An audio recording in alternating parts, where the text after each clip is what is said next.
हमारे YouTube channel पर। पहले 370, फिर राम मंदिर, उसके बाद CAA और NRC, और अब है UCC। जी हाँ, UCC को अगर अंग्रेजी शब्द में कहा जाए तो यूनिफॉर्म सिविल कोड, और वहीं अगर सरल भाषा में कहा जाए तो समान नागरिक संहिता। जी हाँ, समान नागरिक संहिता का मतलब है कि नागरिकों को समान अधिकार और समान कानून देना। लेकिन इसको लेकर जो विरोध है वो विपक्षियों द्वारा सरकार पर शुरू हो चुका है। आपको बता दूं कि समान नागरिक संहिता के बारे में जानने से पहले इसके थोड़ा सा छोटा सा इतिहास जान लेते हैं। समान नागरिक संहिता जो है वो बीजेपी के समय का नहीं है।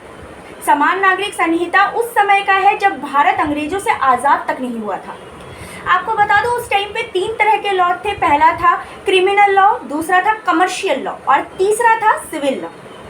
लेकिन अंग्रेजों को सिविल लॉ से कुछ खास फायदा ना होने की वजह से उन्होंने कभी भी सिविल लॉ की तरफ ध्यान नहीं दिया। जैसे जैसे भारत अंग्रेजों से आज़ाद हुआ फिर से ये सिविल लॉ का मुद्दा उठने लगा। लेकिन उस टाइम पे नेहरू जी के शासन में भी नेहरू जी में कह सकते कि इतना हिम्मत नहीं था कि वो एक सेक्शन से हटकर सिविल लॉ को फिर से लागू कर सके। उसके बाद बीजेपी का उदय हुआ। जी हाँ, बीजेपी पार्टी धीरे धीरे लाइमलाइट में आई। धीरे धीरे बीजेपी पार्टी का उदय हुआ। धीरे धीरे बीजेपी पार्टी सत्ता की तरफ रुख करने लगी और उनका सबसे पहले जो विचार था वो था यूसीसी का। जी, यूसीसी का मुद्दा फिर से एक बार उठने लगा। आपको बता दूं कि 75 सालों से भारतीय जनता ने यूसीसी का वेट किया है। यूसीसी का मतलब होता है कि सबको समान तरीके से कानून। ये कानून जो है वो जो खासकर महिलाएं हैं उनके लिए है। ये सारे धर्मों से हटकर एक ऐसा कानून है जो हर किसी को समान तरीके से लागू किया जाएगा, चाहे वो किसी भी विशेष धर्म का क्यों ना हो।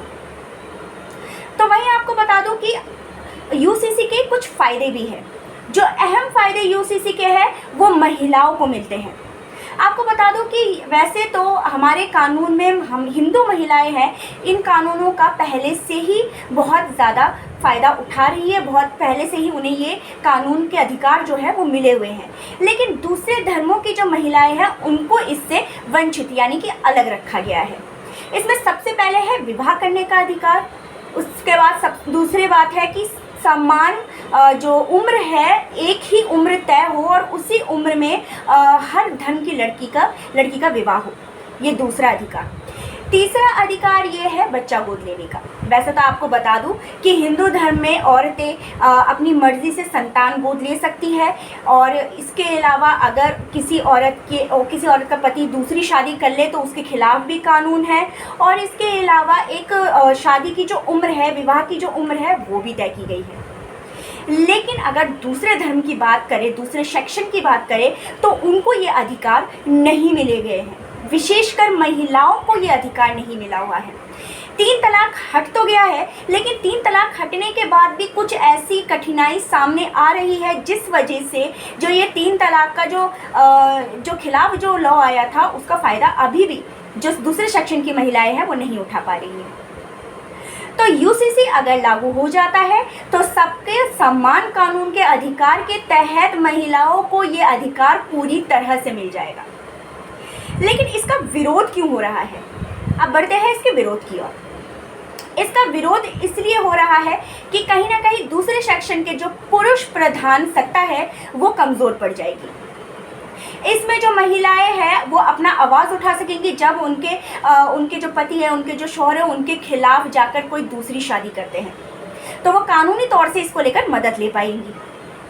और कहीं ना कहीं फिर ये हवाला भी दिया जाता है कि संविधान के अनुच्छेद में धर्म की स्वतंत्रता है और कहीं ना कहीं यूसीसी लगने से धर्म की स्वतंत्रता पर इसका आघात होगा, तो ये मुद्दा भी दिया जा रहा है। इसके अलावा तीसरी बात करें तो महिलाओं को, जो दूसरे सेक्शन की महिलाएं हैं, उनको संतान गोद लेने का अधिकार अभी तक नहीं था। लेकिन जैसे ही यूसीसी आएगा महिलाओं को भी वो अधिकार मिलने लगेगा। तीसरी बात है कि हर धर्म में विवाह के जो उम्र है वो अलग अलग है।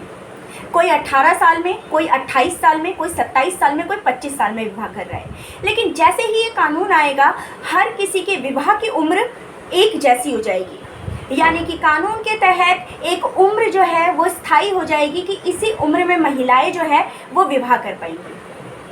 तो एक तरह से कहीं ना कहीं ये भी मुसीबत है, क्योंकि दूसरे सेक्शन में जो महिलाएं हैं उनके विवाह की उम्र जो है उनका कानून तय नहीं करता है।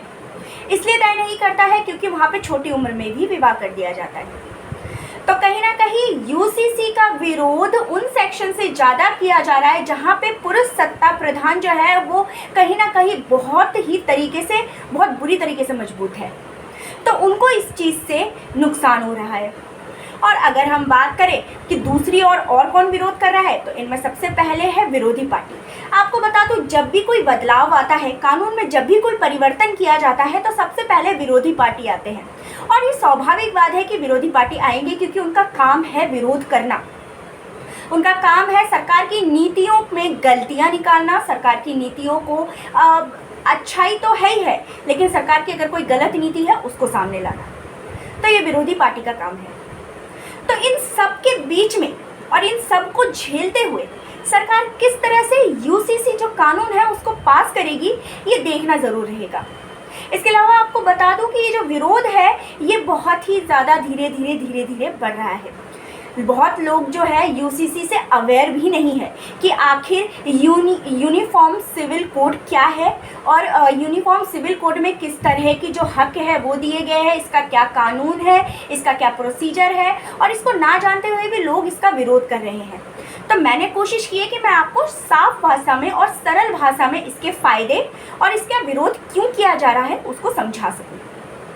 लेकिन ये सही में हमारी बुद्धि पर होता है कि हमें किस साइड को देखना है और हमें किसका सपोर्ट करना है।